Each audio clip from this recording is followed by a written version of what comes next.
The Tirumala Tirupati Devasthanam has launched a QR code-based footwear tracking system to help pilgrims visiting the revered temple. Devotees have welcomed the move, saying the system provides better deposit and delivery of their footwear at key locations. ఇంకా చెప్పుల stands కొత్తగా పెట్టారు. Actually బయట పెడుతుంటే చెప్పులు కలిసిపోవడాలు, miss అయిపోవడాలు అన్నీ జరుగుతున్నాయి. But ఇక్కడ సపరేట్గా మన కోసం సపరేట్గా ఒక లాకర్ రూమ్లో అరేంజ్ చేసి మన చెప్పులు మనకి సేఫ్గా ఇస్తున్నారు. ఇక్కడ జీరో చార్జెస్ అండి, జీరో ఫ్రీగా ఇస్తున్నారు మొత్తం అంతా. సో కంపల్సరీ వచ్చి మీరు యూటిలైజ్ చేసుకోవచ్చు. టీటీడీ వారి నుంచి బాగా ఇది చాలా ప్లస్ పాయింట్ అని చెప్పొచ్చు ఈ చెప్పుల స్టాండ్ గురించి కూడా.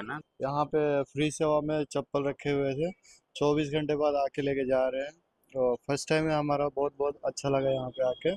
और बहुत यहाँ पे कोई भी रख सकते हैं इधर में फ्री में, और बहुत अच्छा लगा తిరుపతి బాలాజీ ఆకే. గతంలో కంటే ఇప్పుడు తిరుమల దేవస్థానంలో సదుపాయాలు అనేవి చాలా చక్కగా ఉన్నాయి. అంటే ఉదాహరణకి ఇప్పుడు గతంలో చెప్పులు మనం దాచిపెట్టుకున్న డబ్బులు ఇచ్చే పరిస్థితి ఎక్కడికక్కడ ఉండేది. ఈరోజు ఉచితంగా మన పాదరక్షకులన్నీ కూడా జాగ్రత్త చేసి మనకి సేఫ్గా మళ్ళీ అందించే కార్యక్రమం టీటీడీ మనకు చేస్తుంది. చాలా సంతోషం. Between September 2025 and middle of February this year, the system handled over 8 lakh footwear transactions, with its efficiency getting tested during peak hours.